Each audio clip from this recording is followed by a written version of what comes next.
falo em América Latina, pela instabilidade dos regimes políticos. Houve um ano que na Bolívia aconteceram 3 golpes de Estado. Então, o grupo que estava no poder saiu do poder, assumiu o outro, voltou, deixou, voltou. Então, eram frequentes os golpes de Estado na América Latina. E se dizia, em política internacional, que o grande problema estava quando o ABC ruía. O ABC é Argentina, Brasil e Chile. Então, quando esses 3 países da América Latina caíam num golpe de Estado, numa chamada revolução, ou qualquer forma de quebra da ordem constitucional, aqueles que estavam no poder eram acusados, especialmente da prática de crime político, e buscavam o asilo nas embaixadas. E isso é respeitado no continente americano com muita seriedade, até quando ele é falsamente usado. O caso daquele ex-presidente. Sim, mas a América Latina respeita o asilo diplomático. Isso não é comum nas outras partes do mundo. Não se usa muito esta regra. É um direito internacional americano. Em 1964, uma quantidade imensa de pessoas, de brasileiros que estavam sendo acusados por razões políticas, procuraram asilo diplomático em embaixadas.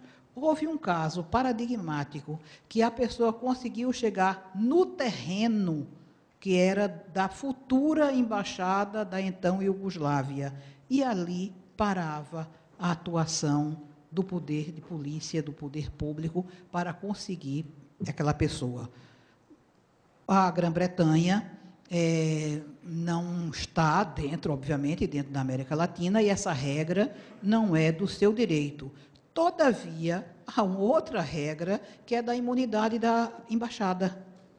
Não se fala mais em princípio de extraterritorialidade, mas a imunidade de jurisdição naquele espaço da embaixada. Então, essa dificuldade da permanência longa de uma pessoa numa embaixada não é a primeira vez que acontece. Também há um caso célebre entre Peru e Colômbia, de um político chamado Aya de la Torre, que ficou durante anos, porque o caso, inclusive, foi levado à Corte Internacional de Justiça. E a Corte Internacional de Justiça deu a primeira decisão, que pareceu um tanto ambígua, entraram com o segundo pedido de esclarecimento, com embargo de declaração, com o segundo pedido de esclarecimento, que também pareceu ambíguo, e no final terminou por um acordo. Eu acredito que esse caso vai terminar por um acordo, que ele não vai ficar indefinidamente no Equador. Mas também a polícia britânica não pode invadir o local de uma embaixada. Ali está protegido por imunidade de jurisdição. Então, há um caso jurídico e há por trás um caso político. Na realidade, a divulgação de documentos secretos obtidos com a facilidade e a cooperação de funcionários desses órgãos, que o Wikileaks não era impossível que ele obtivesse tanta coisa de tantos países, com tanto detalhe, se alguém não tivesse cooperado fortemente com eles. Não é? Com ele, para que oferecesse isso. Então, o assunto é esse. Esse caso da Suécia é um artifício que está sendo utilizado, porque as regras da Grã-Bretanha seriam mais rígidas para cedê-lo aos Estados Unidos, e tentaram essa triangulação, que foi obstada pelo acordo feito dele, pessoalmente, com o Equador, e está na Embaixada do Equador. Quando cair no esquecimento, porque em matéria de notícia internacional, um assunto é falado, depois acontece outro, e ninguém fica permanente naquilo, chegarão a um acordo para solucionar esse caso. Sobretudo depois que passar a eleição americana, vai ser mais fácil de solucionar esse acordo. Então, neste caso, você tem que ver uma realidade e um problema jurídico. O problema jurídico é esse, para a Colômbia, para o Equador, como para a Colômbia, como para os outros estados da América Latina, ao respeito ao chamado asilo diplomático, que é o asilo concedido na sede da missão, na embaixada. O carro do embaixador não é local de asilo, para evitar que alguém mande buscar uma pessoa. Consulado não é local de asilo. Então, o asilo só é concedido na sede da missão, porque está protegido pelo princípio da imunidade. Com relação à quantidade de pessoas com pedido de refúgio, isso nós vimos muito ultimamente, há uma expressão que se chama o local de combate, teatro de operações. E eu digo que nunca vi uma palavra ser utilizada hoje com tanta propriedade, porque a televisão nos permite assistir quase como um teatro, fatos que estão ocorrendo naquele momento. Então, essas filas de pessoas, de refugiados, navios que saem, embarcações perigosíssimas que deixavam a Líbia na busca da costa da Itália, isso se vê com frequência em todo o conflito. Na época do Kosovo, do desmembramento da antiga Iugoslávia, eram filas para a Albânia e da Albânia para a Itália, de pessoas pedindo um outro tipo de proteção, que é o chamado, a outra forma de asilo, que é o asilo territorial, quando alguém consegue entrar no território. E para esta forma de asilo se chama refugiado. E há um conjunto de normas do direito internacional, que hoje já tem a denominação de direito internacional humanitário, que tem o Alto Comissariado das Nações Unidas para refugiados, tem o Estatuto dos Refugiados, tem a Cruz Vermelha Internacional, que atua fortemente nessa área. Então, há uma série de mecanismos para... Hoje, no mundo, existe mais de 25 milhões de pessoas na condição de refugiado. Quer dizer, é um número muito grande. É aquém das necessidades, mas já é um número muito grande de pessoas que vivem nessa condição de refugiado, cujas regras são do direito internacional humanitário. O caso da Síria é um caso também de política, muito mais. A ONU, desde a sua fundação, o Conselho de Segurança, como vocês sabem, composto de 15 representantes, sendo que 5 deles têm o direito de veto, são membros permanentes. 10 são eleitos para biênio de 2 anos, para um biênio, seu mandato de 2 anos, né? E 5 são permanentes e têm, além disso, o direito de veto. Qualquer proposta, qualquer resolução, qualquer caso que seja levado ao Conselho de Segurança, tem que ter o voto afirmativo, a concordância desses 5. E quem são esses 5? Inglaterra, França, Estados Unidos, Rússia e China. Vocês vão de convir que, às vezes, na casa da gente, é difícil a gente chegar a um acordo, qual é a hora da sessão de cinema que a gente vai. Vocês pensam, um assunto internacional, que esses 5 estados, diferentes politicamente, diferentes em opções internacionais, possam estar de acordo. Sempre algum deles é contra. E no caso específico da Síria, a Rússia protege o governo de Bashar al-Assad. Então, em termos de Nações Unidas, não se pode contar com nenhuma medida efetiva, pode sim, missões de paz. Kofi Annan desistiu, porque é missão de paz, olha, por favor, veja, é proposta de trégua, isso não surte efeito. Então, em razão, diferentemente do que foi a Líbia, a Tunísia, que não tinham esses padrinhos tão fortes, a Síria tem. E ali tem um componente da vizinhança do Estado de Israel e o Irã. Então, na Síria, a Síria é um espelho da tensão existente entre Israel e Irã, que cada vez se torna mais latente, e a proximidade da eleição americana mais ainda. E Deus nos livre que o republicano ganhe, porque se a gente não sabe o que é que vai acontecer novamente, não é? Os falcões, exatamente.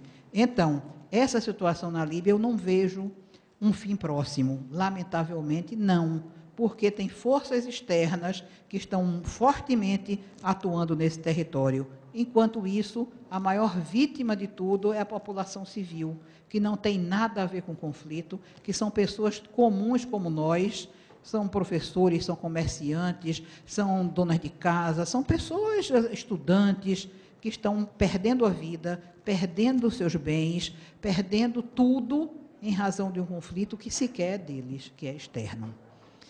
E a quarta pergunta, sobre o Conselho de Segurança, eu diria que ele teve um sentido em 1945, depois da Segunda Guerra Mundial, quando a ONU foi fundada. E veja que era diferente naquela época, porque a França é a França, a Grã-Bretanha também, Estados Unidos, mas era a União Soviética, hoje a Rússia assumiu o lugar. Na época, a China, com a Revolução Chinesa, ficou um tempo como Chiang Kai-shek, Taiwan, para depois ser a China continental comunista. Naquele período de 45, havia um sentido, que foram esses 5 que conseguiram manter, pelo menos se pensavam que esses 5 seriam capazes de manter a paz internacional e evitar um outro conflito. Só que os tempos mudaram. De 1945 para cá, a sociedade internacional é completamente diferente. Até mesmo em termos de poder econômico, os 5 sozinhos já não representam como representaram naquela época. Há necessidade de mudança no Conselho de Segurança, sim, até uma tese muito boa, que eu participei da banca aqui de João Pessoa, de um aluno do mestrado, que defendia a reforma da mudança do Conselho de Segurança. Todavia, olhe, isso é o saber da experiência. Ninguém cede poder. A pessoa pode perder o poder. Então, nenhum desses 5 estados vai abrir mão deste poder que tem. E sequer eles aceitam que outros tenham igual poder. Veja todo o esforço, todo o trabalho diplomático que o Brasil fez tentando obter uma cadeira no Conselho de Segurança Permanente. E não foi, eram muitas festinhas para o presidente Lula, mas ninguém levou adiante essa proposta do Brasil como um país emergente e como o Estado líder da região, para que também, pelo mesmo princípio da estabilidade internacional, pudesse ter um assento no Conselho de Segurança. Poder, meus caros, ninguém cede, se perde. Essa é que é a realidade, do ponto de vista internacional, mais ainda. Que precisa mudar o Conselho? Sim. A não mudança do Conselho de Segurança enfraquece a ONU como instituição, enfraquece e muito. Praticamente a ONU é importante nos outros temas, mas quando se trata de matéria política e de segurança internacional, que é a sua finalidade principal, ela não tem conseguido cumprir adequadamente o seu papel. E a última pergunta, você me fala na efetividade da cooperação. É difícil.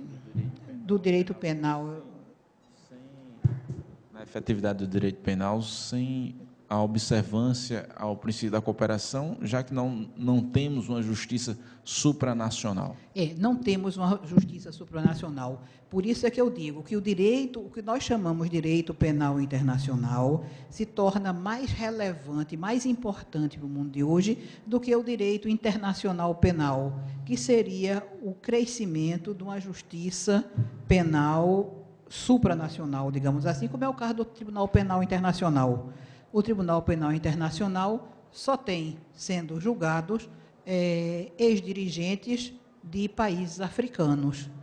Não, fora ex-dirigentes africanos, não tem de nenhuma parte do mundo, e vamos e venhamos. Não se pode fechar os olhos e dizer que não há gravíssimas violações aos direitos humanos em outras partes do mundo. Há, sim, todos os dias, em todos os lugares. Mas só estão sendo julgados pelo Tribunal Penal Internacional ex-líderes africanos. E que possivelmente perderam os seus padrinhos, exatamente. Então, são, como diz a menina que trabalha lá em casa, são os bodes respiratórios, porque já que não podem pegar os cabeças, pegam os bodes expiatórios por aí para mostrar, olha lá, nós estamos julgando. Então, a falta de uma justiça penal internacional mais ampla, faz com que a gente se coza com as nossas linhas, e as nossas linhas possíveis é a cooperação. É o caso pontual em que se concede uma medida. Eu negociei com outras pessoas pelo Brasil o Tratado de Cooperação com o México. Por quê? O Brasil se apressou em celebrar esse tratado com o México? Porque aquele criminoso de lavagem de dinheiro do Mato Grosso do Sul, conhecido como Comendador, botava toda a sua grande fortuna em bancos do México, porque ninguém imaginava que o México fosse lavanderia, que o México fosse local de lavagem de dinheiro, quando se descobriu a fortuna que esse cidadão tinha depositado em bancos no México. Então, um tratado de cooperação facilita, porque imediatamente as medidas cautelatórias de bens, aqueles ativos foram bloqueados para possibilitar a devolução. E é da seguinte forma: se o dinheiro que está sendo lavado no exterior for fruto de corrupção, se for dinheiro de governo, fruto de corrupção de governo, é devolvido integralmente ao país de onde ele foi, né, descontadas apenas as despesas necessárias a essa localização, as medidas. Se o dinheiro é fruto de tráfico internacional de drogas ou de armas, mas é de origem privada, particular, então, descontadas as despesas, o dinheiro é dividido meio a meio. E uma grande dificuldade que a gente teve na negociação com o México é que havia uma lei interna, olha, veja o negócio da hora aí, que eu não quero atrapalhar vocês, era que a legislação interna do México diz que o dinheiro fruto de lavagem é dividido em 3 partes. Uma parte vai para a Polícia Federal, uma parte vai para o Ministério da Saúde, porque muita coisa é para programas anti-drogas, e a outra parte, se não me falha a memória, é para o Ministério da Justiça. Então, e nós levávamos a proposta de dividir meio a meio. Ele dizia, eu não posso dividir porque a minha lei diz que eu tenho que dividir em 3. Aí eu disse, olha, você divide em 3 a sua parte, mas a minha parte, a parte brasileira, você tem que mandar integral. E aí nós fomos para uma análise jurídica da hierarquia das normas, como no México o tratado internacional é recebido dentro da hierarquia das normas. O tratado internacional, pelo sistema jurídico mexicano, está acima da lei ordinária. Consequentemente, no momento em que nós assinássemos um tratado, tivesse um tratado com o México, prevaleceria a norma do tratado sobre a lei interna. E assim foi feito, de tal maneira que nós seguimos a regra geral, que é da ONU, inclusive, de que o dinheiro fruto do tráfico ilegal de drogas, sendo de origem particular, é rateado meio a meio, entre o país onde ele está acolhido e o país de onde ele foi enviado.